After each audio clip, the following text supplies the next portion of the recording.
This episode is sponsored by Skillshare. This video contains content that some might find disturbing. Viewer discretion is advised. You step into an elevator. You press a button. You wait a moment. Then you get out. A simple process. A process that you don't pay much attention to. That is until those doors don't open.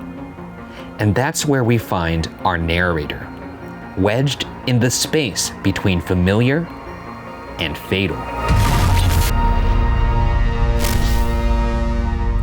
I'm Ryan Bergara, and this is Are You Scared? A show where I tell my friend Shane Madej the internet's scariest stories that may or may not be true. Now, I have not read this story before, and neither has Shane. So lock your doors, turn off the lights, and let's see if we can make it until the end. Going down. Did you know an elevator dings twice when it's going down and once when it's going up? I'm sure you've heard those dings before. It's a short, tonal sound, not exactly bells, but not exactly not bells either. It's just an elevator sound, I guess, a noise you wouldn't really associate with anything else. The last time I used an elevator, I heard it ding twice. I was going down. My name is Cor Licata. I'm a junior in college. I live in a dorm with roommates and stuff. We're on the 6th floor of a building with something like 16 floors. Might be 17. Point is, it's tall enough that it requires an elevator, which I ride several times a day, every day, ever since I moved in 2 years ago. Brag about it. Mr. Elevator over here. She's just setting the scene is all. That's cool. You know, no need to be rotten about it or I'm nasty. not being rotten. I'm just saying, cool, we've all ridden elevators. You don't have to rub it in our faces that you get to ride elevators all day long. Now, I cannot stress this enough. There was nothing, absolutely nothing weird about this elevator. It wasn't even sketchy looking like some are. You know, the kind with the flickering lights or the weird groaning sound when you step on, or the doors that make uncomfortable screeching noises when they slide closed. Not this one. It was pretty fucking solid by all accounts. I like the way that this narrator describes things, very just colloquial. Pretty fucking solid lift here. This thing gets you to where you need to go. I like when people describe things as solid, and even more when they add the fucking in there. I don't know, it tickles me. It was pretty fucking solid by all accounts. Always looked functional, was about as clean as you can expect an elevator in a college dorm to be. I've lived in this dorm building for 2 years. Living in a place for so long, you get used to stuff, you know? Even if you're not trying to notice it, you start to get a feel for certain details of the place. Like the spot where the carpet turns to tiling in the lobby, and how you automatically step over it after tripping on it like 5 times at the beginning. Or how the elevator beeps pleasantly as it passes each floor, but that it doesn't stop on the 2nd floor, so the silence is extra long between the 3rd and 1st floors. Remember that last one. I won't ever forget it. Remember that silence. Well, the only thing that's ever happened to me that's scary on an elevator was I was traveling up several floors to a very high location, and I knew I had an extended time in an elevator, and I had a fart that was imminent, and it was an elevator full of people, and it was painful. I'm imagining that scene in Winter Soldier, except instead of a fight breaking out, it's you just ripping huge ass. Before I did rip ass, I did say, before we begin, does anybody want to get out? And no one got out. So I think that's really on them. They were probably like, oh man, this guy really likes the winter school. Oh, what is that? On Saturday, sometime around 9 in the morning, I went to get my laundry. I'd woken up early and started a load, since the laundry room is always pretty empty early in the morning on weekends. I was wearing my pajamas. I passed one of my roommates on the way out of our dorm. She was sitting on the couch watching a YouTube video, I think. I can't remember if I said anything to her. I think I probably just did something dumb, like make kissy lips at her. Maybe. We were always doing dumb shit like that. I miss college, you know, making kissy lips. Is that what you were doing on the reg every day? Kissy lips, Madej? Yeah, everybody does that in college, makes kissy lips on the reg. That's just sort of one of those classic college things that we all did. Except you got in trouble because you were not doing it to roommates, you were doing it to your professors. I was doing it to my professors and the TAs and yes, so sure. Put the audience and myself in the POV of this teacher. All right, I need you to really assume the role of prof and, you know, be lecturing about physics or something. So as you can see here, the speed of sound. Hey!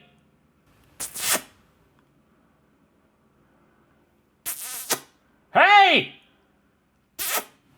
Okay, if you could just have a seat here, class has already begun. No! That's college for you, we've all been there. So I left my dorm, laundry basket in one hand, keys in the other, my phone in my pocket.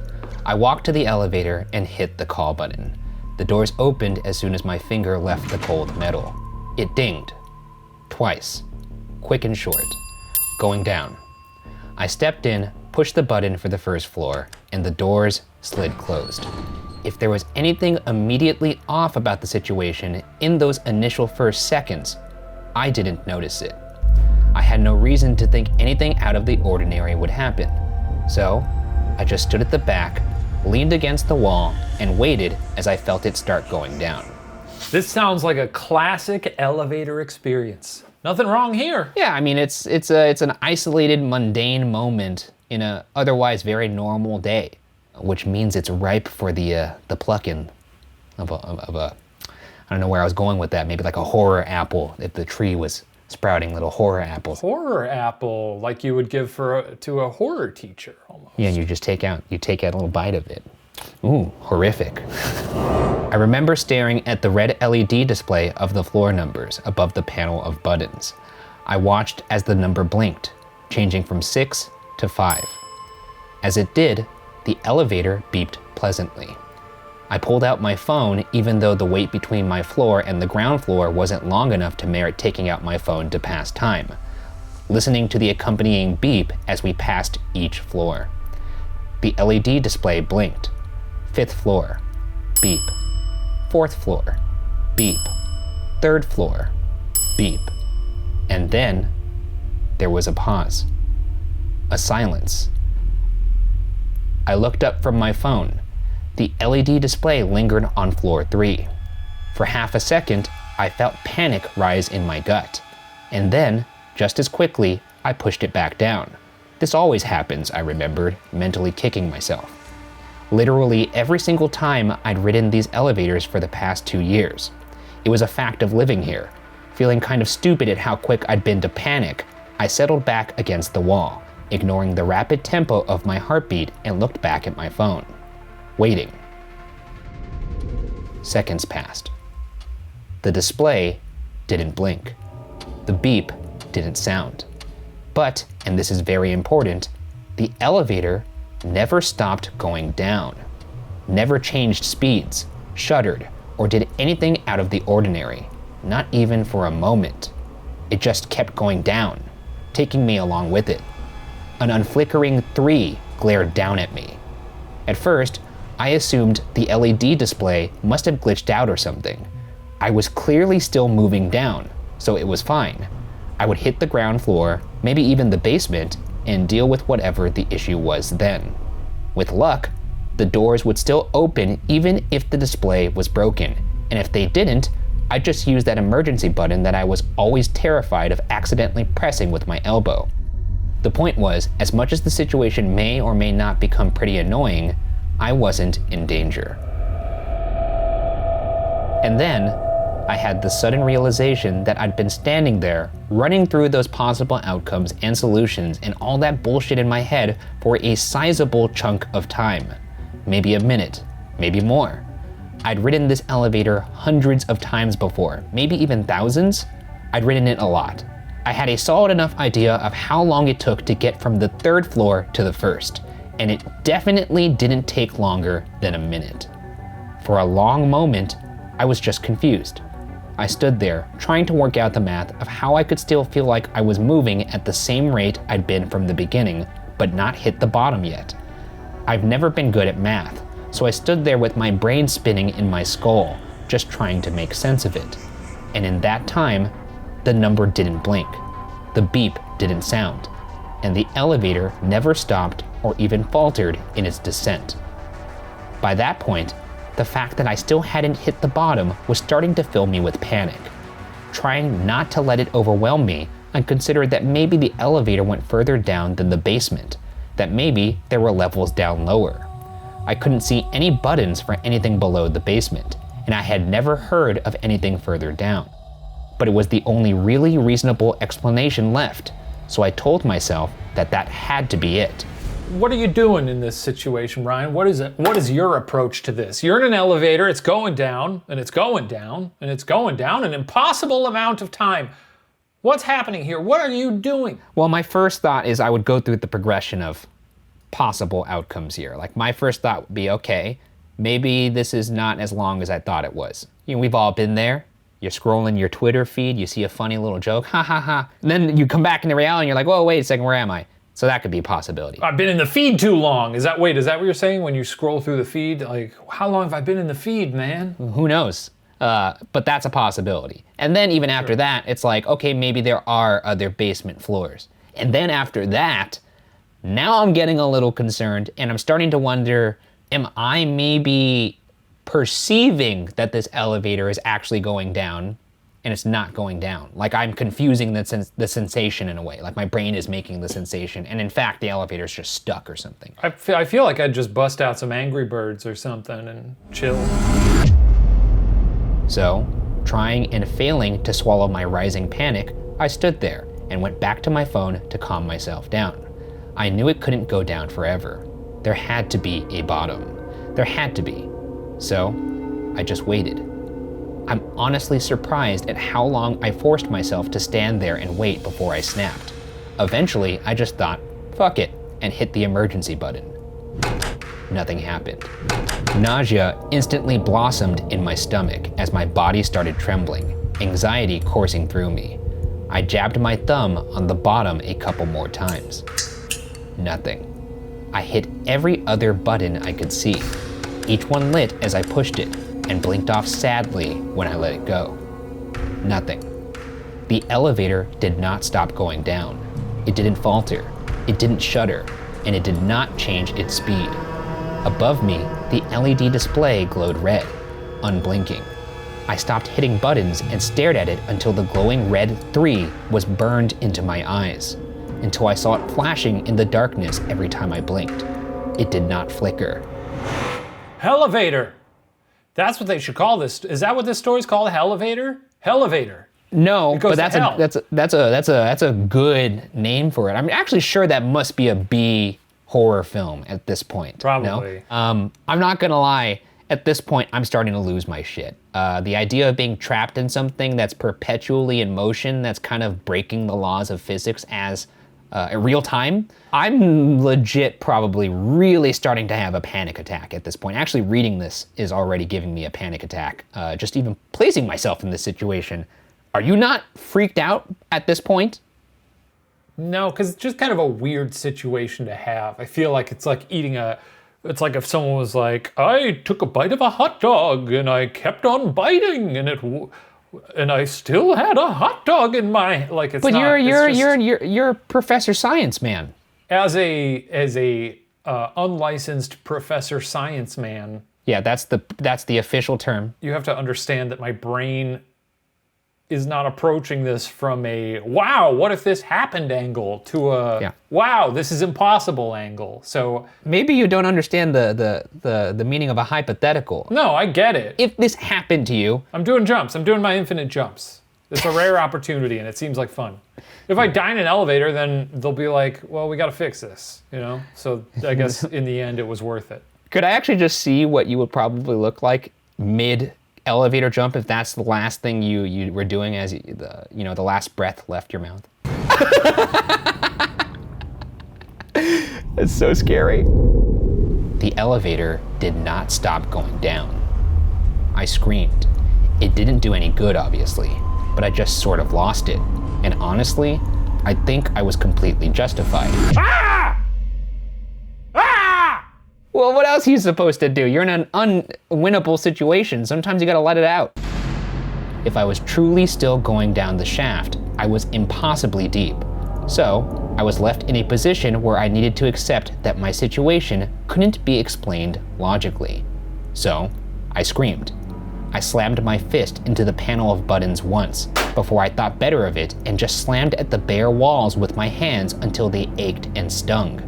Eventually, I just slumped onto the floor, feeling completely defeated. But as I did, I realized I could just check the time on my phone. With this, I could figure out how long I had been trapped here. I knew I had gotten on sometime around 9:20ish. I blinked at the bright screen and focused on the numbers. It said 9:23. I instantly felt a flood of relief. I was just overreacting. I had to be, and that was proof. I was disassociating or having a nervous breakdown or something. Because no matter what, the clock wouldn't lie. I hadn't been going down for a crazy long time. It had only been a couple of minutes. I was fine. That had to mean I was fine. So, I sat there on the floor, just letting myself breathe for a second. I checked to see if I had service. I didn't, but wasn't too surprised, as my phone barely works in elevators on a normal day. So, I just kept trying to slow my breathing. My throat was raw from screaming, and my hands still stung. After a while, when I felt like I'd managed to calm down, I took another look at my phone. 9:23. Huh, that was weird, but I probably just hadn't spent as much time doing those deep breaths as I thought. So, I stared at my phone screen and waited.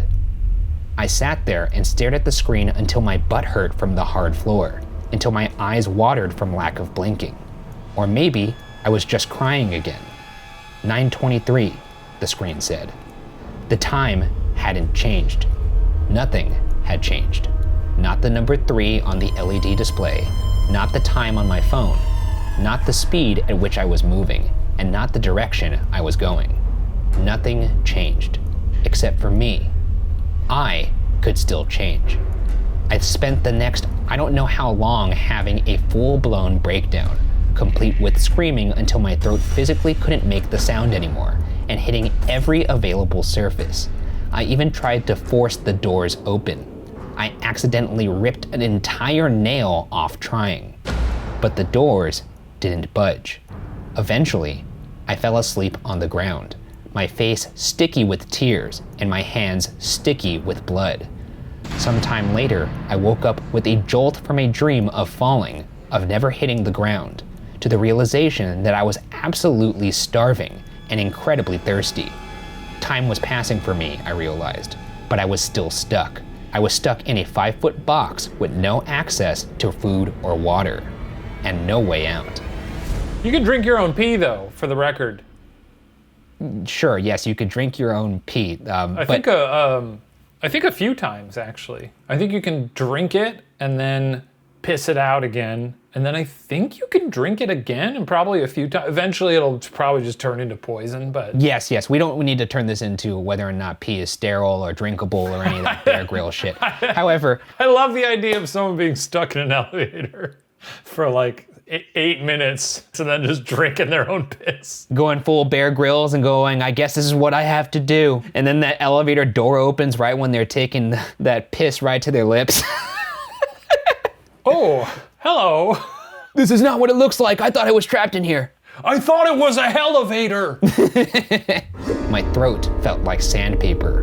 My saliva was like thick clots of glue. I'll spare you the details of the whole bathroom experience, but here's a brief summary of it. Not good. I could see my ribs when I looked down. It sucked. It all sucked. I think that's pretty obvious, but yeah, it fucking sucked. I think I would have ripped my own arm off for a drink of water. I nodded off again. I lost track of time a long while ago. I don't think I've had a solid idea of it since my realization that I'd been going down for too long, but I definitely lost any rough idea I'd had after I fell asleep that first time. All I have left to keep track of the passage of time is the unfortunate reality that I could literally feel myself dying. Dying of thirst specifically. which means I have a pretty solid expiration date. I can't remember exactly how long it takes to die of thirst, but I'm pretty sure it's something like 3 or 4 days.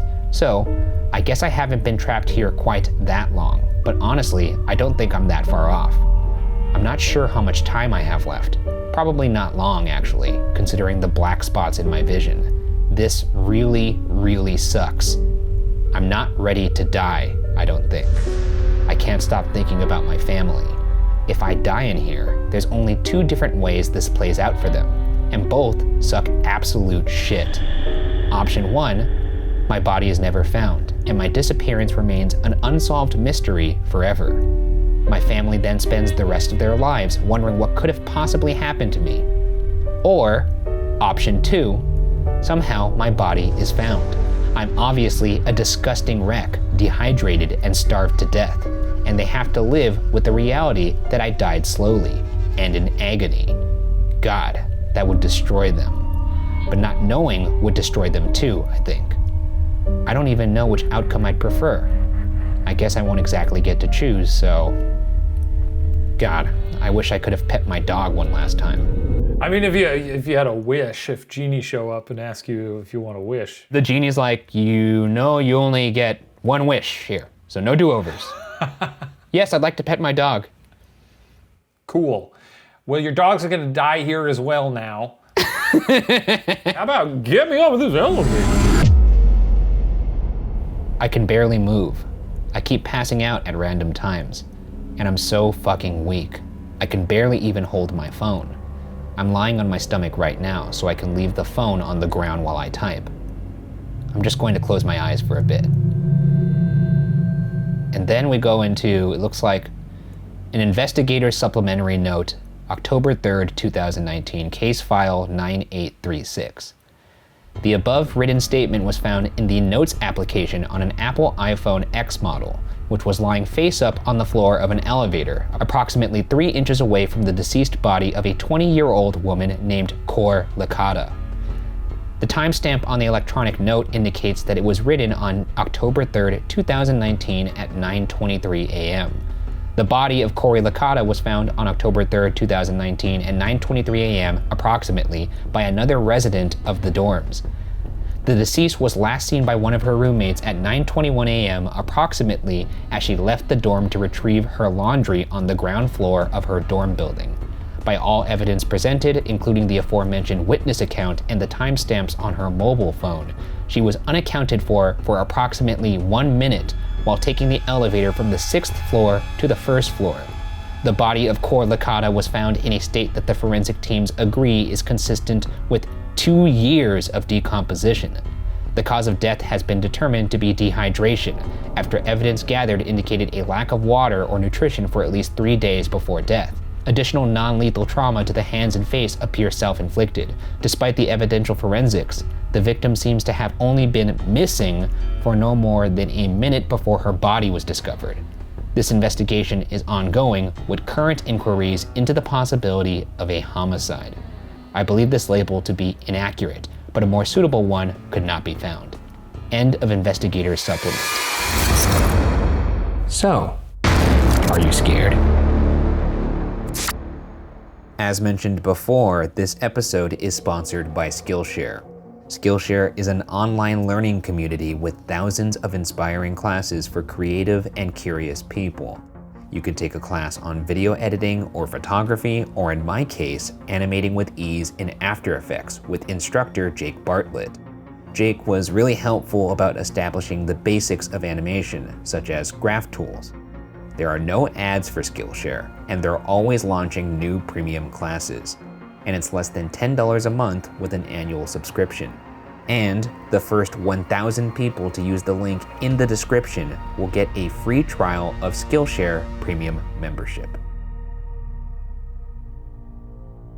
That'd be a bummer if you were like really pissed off, like someone left their clothes in here, and then someone just tapped you on the shoulder and was like, she turned into a raisin in the elevator. You'd be like, what? Well, let's find out if this is true. I got a sneaking suspicion here. Going Down was submitted to us for this show by Maya M. and is an imagined story. Oh. Thank God. I know you were at the edge of your seat there, Shane. Oh. Everyone could sleep soundly tonight. You could gonna go up upend the my elevator whole to your life. apartment undeterred because you will not have the life force sucked out of you and suffer, honestly, maybe one of the most horrible deaths I can imagine, which is the idea of being trapped in a metal prison until you eventually starve to death. Too scary. I always enjoy it when stories have a nice moral twist on them, kind of like old Twilight Zone episodes. This is a testament to all you people out there who are staring at your phones, even in the smallest bits of time. She even admitted it to herself. She did not have enough time to, browse around on her phone in this elevator, and she did it, and guess what she got? More than enough time. Guess what? She fucking died, you losers. So stop looking at your phones. Yeah. With that closing thought, good night.